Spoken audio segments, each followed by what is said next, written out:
तो इस तरह से फंक्शंस जो हैं वो कोई भी काम करने के लिए जो हमें कमांड्स रिक्वायर्ड होती हैं वो हमें लैंग्वेज के अंदर मिलते हैं, और वो कोई ना कोई एक्शन होता है उनका, और उन एक्शन को हम परफॉर्म करते हैं फंक्शन के जरिए। अब पीएचपी में कौन कौन से फंक्शंस हैं, कैसे लिखते हैं, कैसे करते हैं? हर प्रोग्रामिंग लैंग्वेज में दो तरह के फंक्शन होते हैं। एक होते हैं बिल्ट इन फंक्शंस जो प्रोग्रामिंग लैंग्वेज की कमांड्स होती हैं, और दूसरे होते हैं यूडीएफ, यूजर डिफाइंड फंक्शंस। तो आइए हम समझते हैं जरा फंक्शंस के बारे में। तो यहाँ पर हम आ गए नीचे की तरफ, और यहाँ पर हमने देखा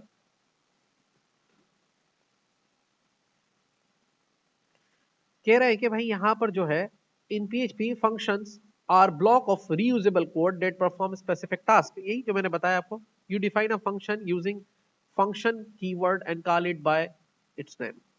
एक इंपॉर्टेंट बात पर चलिए, जैसे जावास्क्रिप्ट में फंक्शन हम बनाते थे तो उसके लिए भी हम कौन सा कीवर्ड यूज करते थे? फंक्शन। तो पीएचपी में भी फंक्शन बनाने के लिए फंक्शन ही कीवर्ड यूज करेंगे, और उसी फंक्शन कीवर्ड के साथ ही हम फंक्शन बनाएंगे। अब फंक्शन बनाने के लिए जैसे इसने एक फंक्शन बनाया, calculate the area of rectangle. अब पहले समझ लें कि रेक्टेंगल होता क्या है। रेक्टेंगल ये होता है,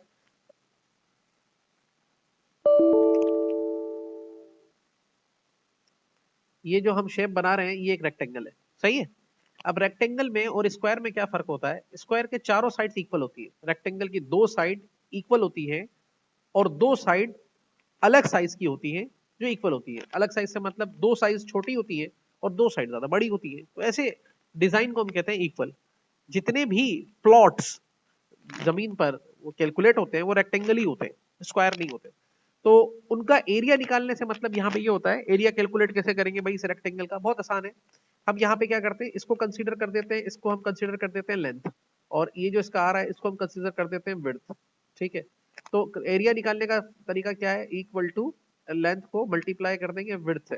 तो जो आंसर आएगा वो इसका क्या हो जाएगा? टोटल एरिया इन SQRT भी ले सकते हैं, स्क्वायर फिट में भी ले सकते हैं, और स्क्वायर यार्ड में भी ले सकते हैं, गज के अंदर भी। तो ये एरिया निकालने की बात पूरी। अब इसके लिए फंक्शन एक बनाया है, इसके लिए फंक्शन की एग्जांपल है, देख लें कैसे फंक्शन बनाया। सबसे पहले पीएचपी के कोड के साथ फंक्शन लिखा। फंक्शन लिख के फंक्शन का नाम सजेस्ट करना है आपने।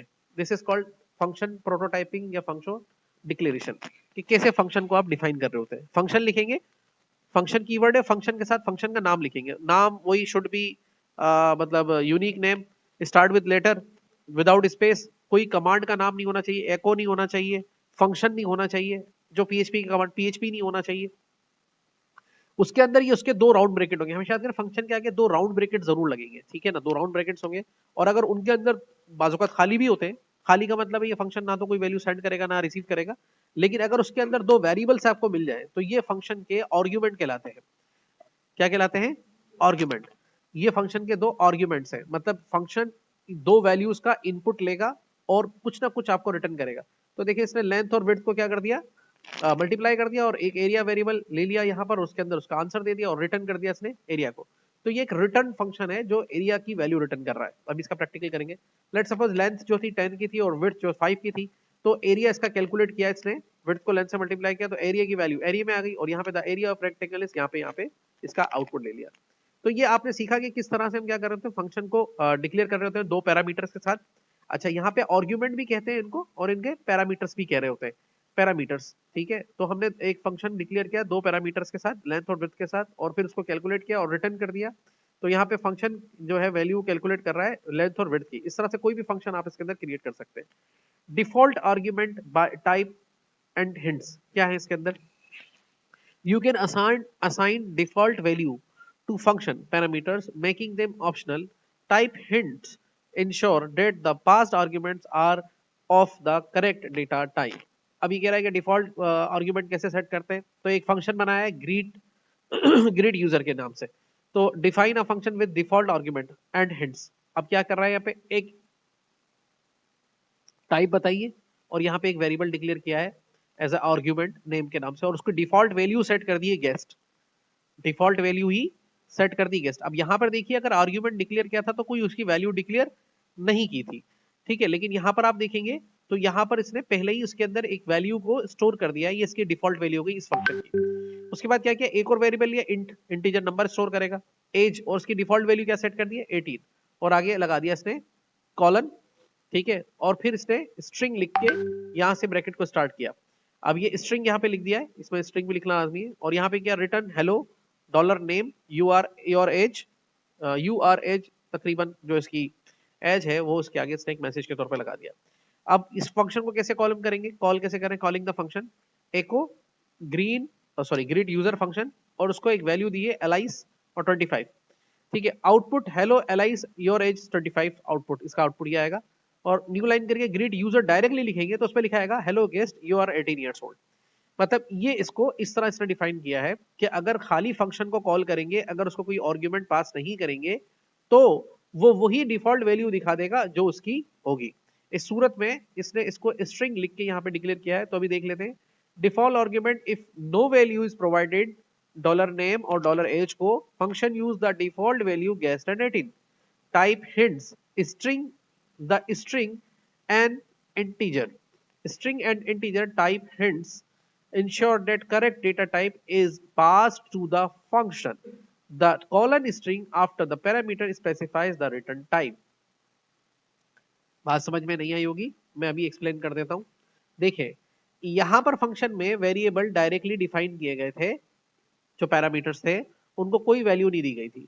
जब प्रोग्राम रन हुआ तो उनको एक वैल्यूज असाइन की गई, फिर फंक्शन को उनको दिया गया, फिर फंक्शन ने उसको प्रोसेस करके एरिया को वैल्यू दी और यहां पे उसका आउटपुट ले लिया। ठीक है, अब यहां पर ये डिफाइंड नहीं था कि इसके अंदर इंटीजर वेरिएबल की वैल्यू जाएगी या इसके अंदर स्ट्रिंग। टाइप करने वाला यहां स्ट्रिंग में टाइप कर सकता है, लेकिन यहां पर आपको तीन चीजें नई सीखने को मिली। नंबर एक, डिफॉल्ट वैल्यू कैसे असाइन करते हैं। नंबर दो, हिंट्स क्या होती है। और the pass arguments are the correct data type. इस चीज को इंश्योर कैसे करना है, तीन चीजें। नंबर एक, वेरिएबल्स को पैरामीटर्स को डिफॉल्ट वैल्यू कैसे देनी है। नंबर दो, उनको हिंट्स कैसे, हिंट्स क्या होती है। नंबर तीन, कि करेक्ट डेटा टाइप ही आर्ग्यूमेंट के तौर पे पास की जाएगा। तो उसके लिए देखिए, आपने फंक्शन तो वैसे डिफाइन किया, डेटा टाइप जो आप पहले बता रहे हैं वेरिएबल से पहले, ये आप हिंट्स पास कर रहे हैं। क्या पास कर रहे हैं, हिंट्स। मतलब आप बता रहे हैं कि भाई इसके अंदर स्ट्रिंग ही पास होगा, स्ट्रिंग के अलावा इंटीजर पास नहीं होगा, और यहाँ इंटीजर पास कर रहे हैं तो ये टाइप हिंट्स कहलाती है। TYPE टाइप हिंट्स, इसको कहते हैं टाइप हिंट्स। अच्छा, उसके बाद ये जो आपने उसके साथ वैल्यू भी लिख दी, इसको कहते हैं डिफॉल्ट वैल्यू। क्या कहते हैं, डिफॉल्ट वैल्यू। और ये जो आपने कॉलन के बाद स्ट्रिंग लिखा, यहाँ पे कॉलन के बाद जो स्ट्रिंग लिखा, अगर ऊपर वाले फंक्शन में देखें तो यहाँ पे कॉलन नहीं था, कुछ भी नहीं था, डायरेक्ट इसकी बॉडी स्टार्ट थी, लेकिन कॉलन के बाद स्ट्रिंग लिख रहे हैं। It means you are making sure कि जो इसकी रिटर्न टाइप होगी, जो फंक्शन हमें वैल्यू पास करेगा, वो कौन सी होगी, स्ट्रिंग होगी। अगर यहाँ इंटीजर लिखेंगे तो इंटीजर होगी, अगर आप फ्लोट लिखेंगे, डबल लिखेंगे, तो वही वैल्यू आउटपुट करेगा। तो यहाँ पे रिटर्न टाइप इसकी स्ट्रिंग है, इसलिए इसको पहले यहाँ पे मेक श्योर कर दिया गया है कि इसकी रिटर्न टाइप क्या होगी, स्ट्रिंग। तो इसने रिटर्न करके उसके आगे स्ट्रिंग्स में ही डेटा को पास कर दिया है। ठीक है, तो जब इस फंक्शन को कॉल किया जाएगा, अगर इसको वैल्यू दी जाएगी तो आउटपुट में वही नाम लिखेगा। अगर कुछ भी नहीं लिखा जाएगा, डायरेक्ट कॉल कर लिया जाएगा, तो डिफॉल्ट वैल्यूज ही इसकी आउटपुट में आ जाएंगी। तो ये चीजें हमें इसमें सीखने के लिए मिली। नंबर एक, ये क्या है, the after the parameter specify the return type. Return type function की डेफिनेशन में ही बता दी। और टाइप हिंट्स क्या है, the string and the integer type hints ensure that the correct data type is passed to the function. और default value क्या है, जो उनको डायरेक्टली असाइन कर दी गई। तो पीएचपी में दूसरा तरीका कार है। एनोनिमस फंक्शन, तो पहला फंक्शन कौन सा था हमारा, पहला फंक्शन था हमारा सिंपल फंक्शन था, डिफाइनिंग एंड कॉलिंग फंक्शन सीखा। फिर दूसरे में सीखा default argument and type hints क्या होती है। और तीसरे में हम सीख रहे हैं एनोनिमस फंक्शंस एंड क्लोजर्स। अब क्या होते हैं इसको समझ लेते हैं। Anonymous functions are functions without a name. ऐसा फंक्शन जिसका नाम नहीं रखेंगे हम, उसको हम कहेंगे anonymous function. Closures are the anonymous functions that can use variable from the parent scope. क्या कह रहा है, closures are the anonymous function. Closure जो होते हैं वो एनोनिमस फंक्शंस होते हैं दैट कैन यूज वेरिएबल्स, जो कि वेरिएबल इस्तेमाल कर सकेंगे पेरेंट स्कोप में। मतलब इसमें चाइल्ड और पेरेंट का आएगा कॉन्सेप्ट। मतलब अपने मेन फंक्शन से कोई वेरिएबल यूज करने की बात हो रही होगी। Example, filter a list of numbers. जैसे एग्जांपल दिया इसने, फिल्टर ऑफ लिस्ट का है। तो एक पीएचपी करके इसने एक डिफाइन किया यहाँ पे। What is this Ibrahim, array और वेरिएबल। ये क्या आ गया, एक एरे डिक्लेयर किया है। एरे में कितने मेंबर हैं, 1 2 3 4 5 6 एलिमेंट्स है। पहला एलिमेंट का नंबर क्या होगा, 0 और वैल्यू होगी 1। इस तरह लास्ट एलिमेंट का नंबर होगा 5 और वैल्यू होगी 6। और ये किस टाइप का एरे हो गया, इंटीजर एरे हो गया, शाबाश। तो anonymous function filter even numbers, तो इसमें से एनोनिमस फंक्शन जो है उसका काम हमने ये रखा है कि वो इवन नंबर्स को फिल्टर करेगा, मतलब निकालेगा। तो इवन नंबर्स कौन से होते हैं?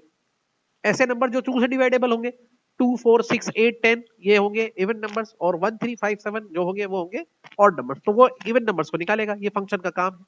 तो कैसे कर रहा है काम?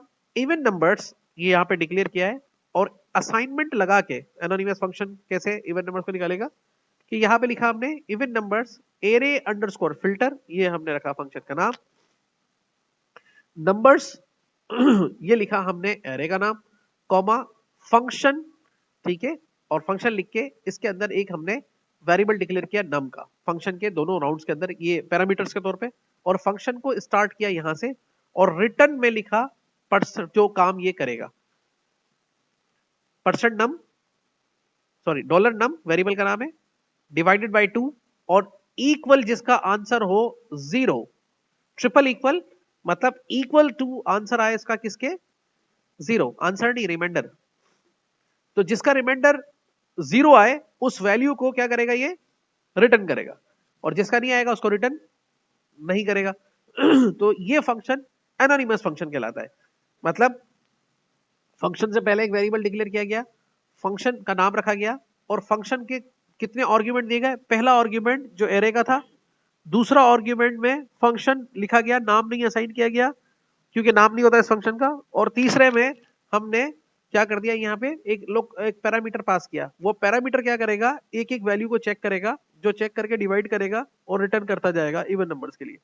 अब यहाँ पे इसका आउटपुट ले रहे हैं प्रिंट अंडरस्कोर आर, एक और फंक्शन यूज कर रहे हैं पीएचपी का एको की जगह पे, और उसमें इसमें देखिए इसका बॉडी भी बंद होगा और यहाँ पे ये ब्रैकेट भी बंद होगा। ये जावास्क्रिप्ट में जो इवेंट हैंडलर्स हम कर रहे होते थे उसकी तरह का फंक्शन है। तो यहाँ पर प्रिंट अंडरस्कोर इवेंट करके जो वेरिएबल में आउटपुट आएगा वो यहाँ पर ये स्टोर कर लेगा, और ये आउटपुट कुछ इस तरह से दिखा देगा, ठीक है ना। अब प्रिंट अंडरस्कोर आर फंक्शन क्या करता है ये आपको भी पता चलने वाला है। देखिए अब example closing using parent scope variables के अंदर दूसरे में ये क्या होगा, यहाँ पे एक फैक्टर नाम का वेरिएबल डिक्लेयर किया और उसके अंदर एक एरे बनाया, फिर मल्टीप्लाई नंबर्स नाम का एक वेरिएबल बनाया और उसके अंदर जाके एरे मैप करके एक फंक्शन बनाया, फंक्शन लिख के नाम लिख दिया यूज, और उसके आगे फैक्टर लिख दिया, ठीक है ना। अब फैक्टर में यहाँ पे return type sum multiply by factor कर दिया, तो जो भी वैल्यू आएगी उससे वो वहां पर आउटपुट देगा, और यहाँ पे नंबर्स को भी क्लोज कर दिया। थोड़ा सा कोड डिफरेंट हो रहा है, और यहाँ पे आउटपुट इस तरह से आएगा। मैं ये बता रहा था ये प्रिंट आर फंक्शन है वो क्या काम करता है। प्रिंट आर फंक्शन एरे के स्ट्रक्चर को शो करता है, एरे के स्ट्रक्चर को, और एको फंक्शन क्या करता है? एरे की वैल्यू को शो करता है। ये बात ध्यान में रखना। मतलब प्रिंट आर फंक्शन क्या करेगा? एरे के स्ट्रक्चर को शो करेगा, कौन सी वैल्यू कहां पर कैसे है, और जो होगा एको फंक्शन जो उसकी वैल्यू को डिस्कस करेगा। तो पहले भी हम थोड़े से इसके प्रैक्टिकल करके देख लेते हैं कि ये फंक्शन कैसे काम कर रहे हैं। तो इसको प्रैक्टिकल करने के लिए हमने सबसे पहले यहाँ पर अपना सर्वर स्टार्ट तो ऑलरेडी मैंने कर ही रखा है, तो यहाँ से इसको जाके फाइल को क्लोज कर देता हूँ, लेकिन फिर भी आपको दिखाने के लिए इसका सर्वर भी ऑन कर देता हूँ। यहाँ से मैंने खोला सी, यहाँ पर हम गए ज़ैम्प में, ज़ैम्प में जाने के बाद यहाँ से हमने खोला कंट्रोल पैनल।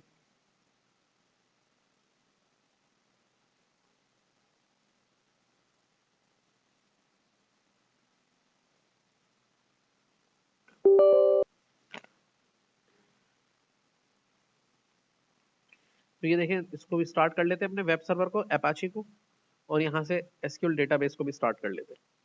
इसको मिनिमाइज कर देते हैं, और यहाँ पर जाके फाइल में जाके यहाँ से ओपन फोल्डर कर देते हैं।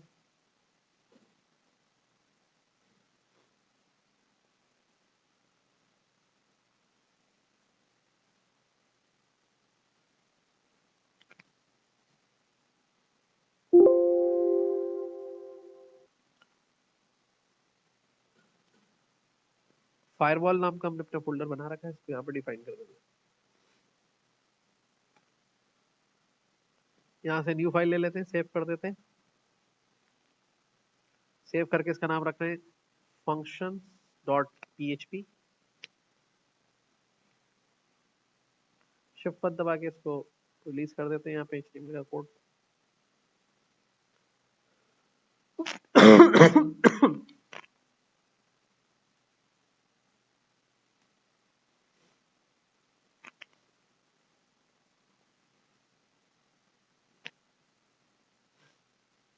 तो सबसे पहले हम सिंपल फंक्शन बनाते हैं। तो यहां पर हमने पीएचपी के कोड को स्टार्ट करना है।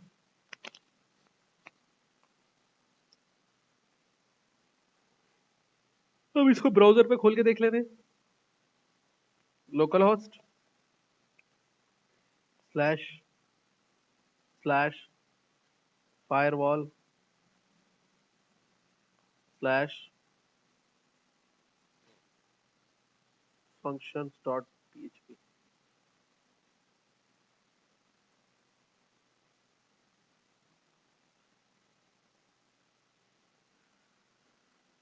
और एक स्लैश आएगा, सॉरी 2 स्लैश आएगा।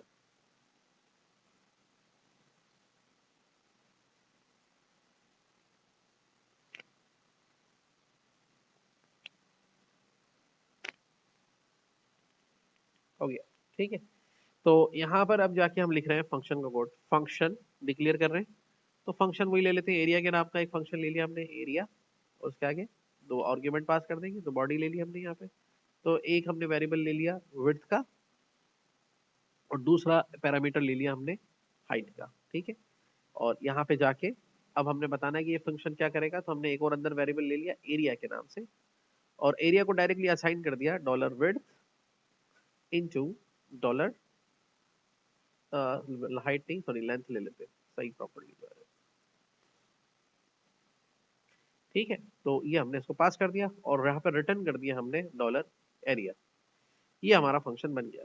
अब ये फंक्शन काम कैसे करेगा, तो यहीं पे पीएचपी पे आके इसको कॉल करते हैं। अच्छा, पीएचपी में ये भी बात है कि आपने फंक्शन यहाँ बनाया है, कहीं भी नीचे जाके कॉल कर ले, कहीं भी नीचे जाके कॉल कर ले, फंक्शन बना हुआ ही है। तो इसमें कर ले अलग ऐसा ब्लॉक बना के पीएचपी का, उसमें कोड कर सकते हैं। यहाँ पे हमने पहले वैल्यू असाइन करी विड्थ को, सपोज टू बी हमने विड्थ को कहा तो 30, और लेंथ को कहा 50। तो यहाँ पर हमने कहा एको, और फंक्शन का नाम हमने क्या रखा है, एरिया, और उसको यहाँ पे पास कर दिया हमने विड्थ वेरिएबल, और यहाँ से हमने पास कर दिया suppose to be length variable, ठीक है। अब आप सोच रहे हैं सर यहाँ पर भी वेरिएबल डिक्लेयर कर दिए और यहाँ पर भी वेरिएबल डिक्लेयर कर दिए। अच्छा, जरूरी नहीं कि आप यहाँ पे सेम नेम से डिक्लेयर करें, आप इन शॉर्ट कर दें, जैसे विड्थ कर दें इसका नाम, और उसको इन शॉर्ट करके लेंथ कर दें। तो यहाँ पर आर्ग्यूमेंट में भी फिर इन शॉर्ट करेंगे। वो जो वेरिएबल डिक्लेयर किए ऊपर, वो पैरामीटर वेरिएबल है, उसका स्कोप उसी फंक्शन तक है, और ये जो हमने फंक्शन डिक्लेयर वेरिएबल डिक्लेयर किए हैं, ये इस फंक्शन के बाहर है, तो इनका स्कोप उससे अलग है।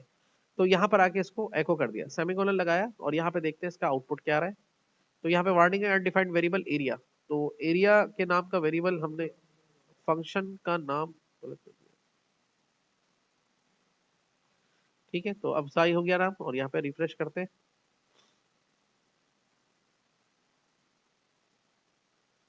अब एरर दे रहा है, पढ़ लेते हैं। Undefined variable area, variable area हमने डिक्लेयर नहीं किया,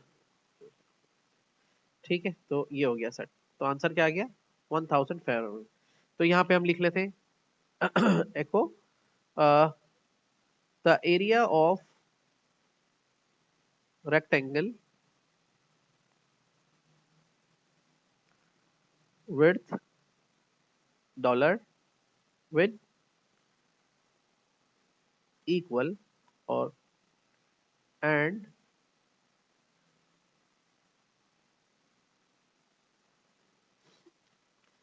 इनटू लेंथ इक्वल डॉल लेन is equal is total,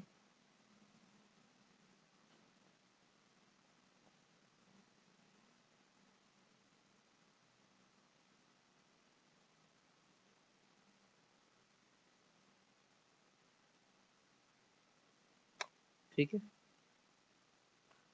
line number 26 में मसला है अनडिफाइंड वेरिएबल विड एरिया।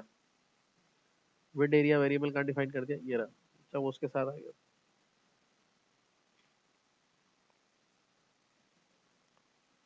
अच्छा, टोटल एरिया के आगे वो फंक्शन इसके अंदर लिख दिया हमने। अच्छा,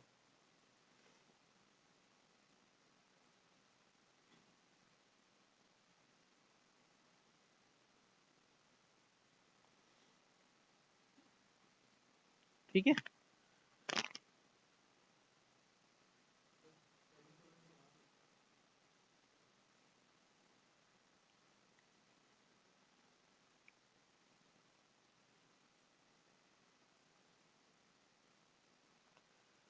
अब सही है, कॉन्कैटिनेट कर दिया बीच में इसको। मैं दोबारा इको लिखता तो फिर वो दोबारा लिखना पड़ता, मुझे इको नहीं लिखना, मैंने इसको फंक्शन को बाहर रख दिया। तो इस तरह से आप जो है, ये हमने देख लिया कि फंक्शन कैसे डिक्लेयर और उसने किस तरह से हमने उसको पास किया और कैसे कॉल किया। इस फंक्शन को, इस प्रोसेस को हम कहते हैं कॉलिंग द फंक्शन, ठीक है। और इस कमांड को हम कहेंगे फंक्शन डेफिनेशन, ठीक है। और बल्कि डेफिनेशन तो हमने यहाँ पे भी इसके बारे में बता दिया, ये पूरा फंक्शन डेफिनेशन है। और इनको हम कहते हैं पैरामीटर्स, इसको फंक्शन कमांड है, ये फंक्शन का नाम है, ठीक है। अब दूसरा फंक्शन के ऊपर चलते हैं।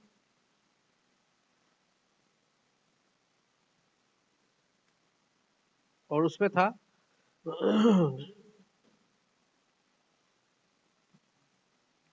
Default argument and type hint. तो ये दूसरा वाला भी हम देखते हैं यहाँ पे, default agreement and type hint में क्या है। तो अब इसके अंदर होता ये है कि फंक्शन जो है कि अब डिफॉल्ट वैल्यू पहले से बता दे रही है। तो उसी एग्जांपल को हम फॉलो कर लेते हैं।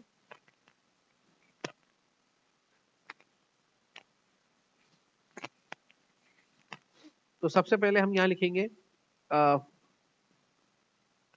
फंक्शन डिफाइन कर रहे हैं, तो ये उसके आ गए। और इसके बाद ये कॉलर लगेगा, उसका स्ट्रिंग टाइप आउटपुट रखना है, तो यहाँ पे इस तरह से आ गया। तो यहाँ पर सबसे पहले हमने उसकी डेटा टाइप बताई स्ट्रिंग, सपोज टू बी। और यहाँ पे हमने बता दिया फुल नेम डॉलर। असाइनमेंट लगा के बाय डिफॉल्ट बनी बना दी, suppose to be guest, comma. और यहाँ पर पासवर्ड ले लेते हैं, या रूम नंबर, रूम नंबर के नाम से एक वेरिएबल ले लेते हैं। इसकी टाइप भी पहले बताते हैं, टाइप हिंट कर रहे हैं क्योंकि हम असाइनमेंट करके इसको 0 0 दो नंबर दे देते हैं। और यहाँ पे इसका आर्गुमेंट और ये इसकी आउट रिटर्न टाइप भी एक्सप्लेन हो गई, ठीक है। रिटर्न टाइप भी यहाँ पे इसकी हमने एक्सप्लेन कर दी। फंक्शन का नाम नहीं लिखा, क्या नाम रखें? हेलो, हेलो रख देते हैं इसका नाम, ठीक है। ये फंक्शन का नाम हो गया। तो इस पे एरर बता रहा है, रिटर्न नहीं किया इसलिए। चले आगे देखते हैं इसके ऊपर कि अब हमने क्या करना है। हमने यहाँ पे लिख दिया hello sir, hello echo, hello. यहाँ पे आगे उसका नाम लिखेंगे, how are you, your room number is. और यहाँ पे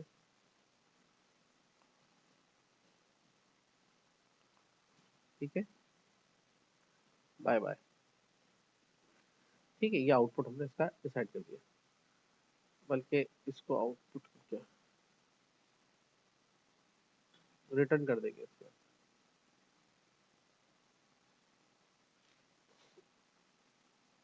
ये फंक्शन हमारा कंप्लीट हो गया। अब फॉर एग्जांपल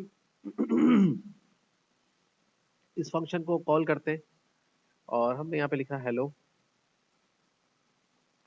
हेलो का एच कैपिटल रखा है, चलो।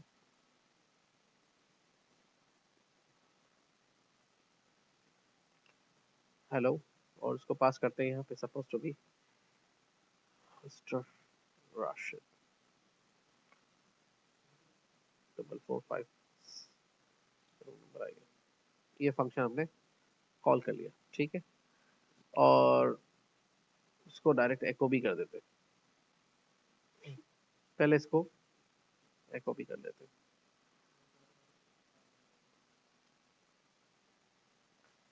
लिखा रहा है hello mister Rashid, how are you, your number is 443, bye bye.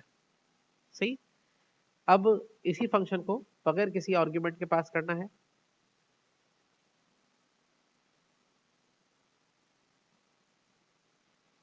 जब देखिए क्या लिखा रहा है। अच्छा, यहाँ पर ब्रेक भी ले लेते हैं।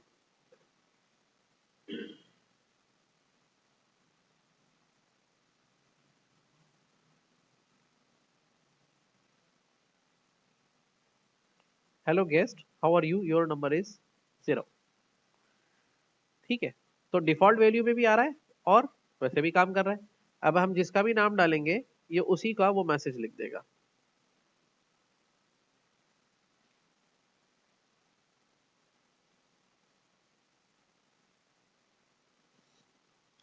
ठीक है, तो ये हमें पता चला क्या, ये फंक्शन का नाम है, ये टाइप हिंट है, ताकि हमने उसको पहले ही बता दिया कि कौन से वेरिएबल में कौन सी वैल्यू जानी है, और ये इसकी रिटर्न टाइप बता दी कि रिटर्न हमें बेटा स्ट्रिंग में करेगा।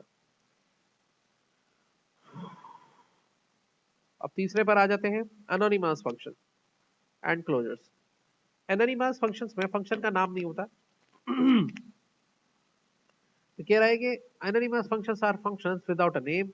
Closures are anonymous functions that can use variables from the parent scope. Filter the number list, अब इसमें एक वेरिएबल डिक्लेयर किया और इसमें जाके इवन नंबर्स करके एक यहाँ पे वेरिएबल डिक्लेयर किया और एरे अंडरस्कोर फिल्टर करके फंक्शन का नाम डिफाइन करके उसके अंदर एरे को डाला और फिर फंक्शन लिख के उसको आगे प्रोसेस किया। उस पर फिर एक अपना एक लोकल वेरिएबल बनाया और रिटर्न टाइप को इस तरह से लिख के प्रिंट आर करके इसका आउटपुट लिया। देखते हैं इसका प्रोग्राम आउटपुट क्या आता है। इसका नाम है एनोनिमस फंक्शन से क्लोज।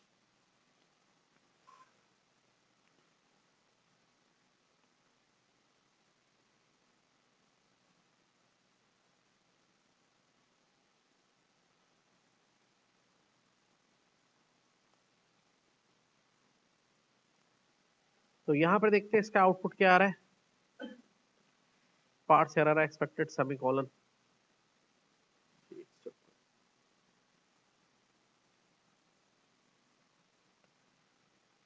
तो इसका ये देखिए, ये मैं बताना चाह रहा था कि जो प्रिंट आर फंक्शन है जो हम लिखते हैं, ये प्रिंट आर फंक्शन क्या करता है, एरे के स्ट्रक्चर को शो करता है कि भाई ये एरे है और उसके एलिमेंट 1 में क्या है 2 है, एलिमेंट 3 में क्या है 4 है, एलिमेंट 5 में क्या है 6 है। ये भी बहुत अच्छी टेक्निक है एरे को वॉच आउट करने की कि कौन सा एलिमेंट आ रहा है और उसकी क्या आउटपुट है।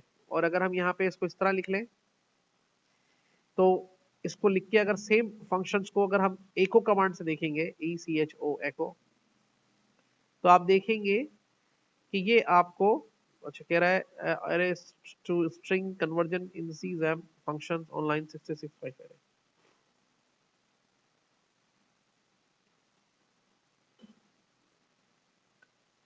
ये कन्वर्जन हो रहा है इसलिए इसमें लिखा है। तो बहरहाल एको कमांड जो है वो एरे के अंदर की वैल्यूज को दिखा रही होती है। जैसे कि अगर हम एको करके यहाँ पे लिखे डॉलर नंबर्स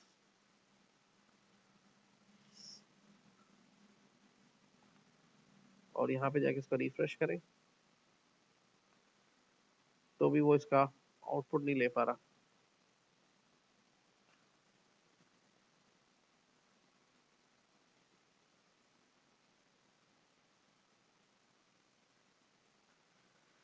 ठीक है, तो ये देखिए इस पे काम नहीं कर पा रहा, तो इसलिए हमने क्या किया कि इसको अगर स्क्वायर ब्रैकेट्स के बगैर करके देखें,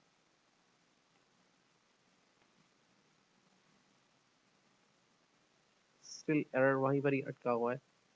तो यहाँ से इसको हटा देते हैं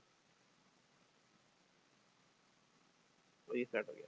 तो ये कौन से एलिमेंट में कौन सी वैल्यू है, प्रिंट आर फंक्शन ये उसको बेहतर तरीके से शो कर पाता है।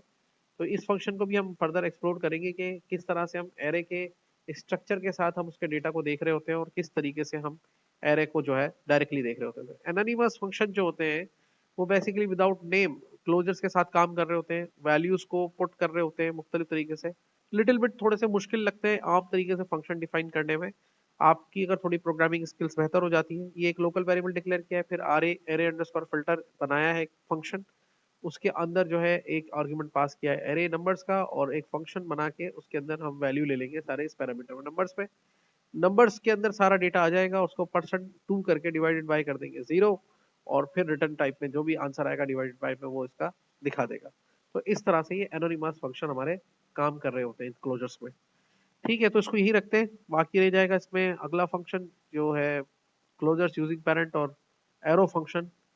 तो इंशाल्लाह इसको कल फिर हम करेंगे थोड़े और अच्छे एग्जांपल के साथ, थोड़ा सा डिफिकल्ट रहेंगे।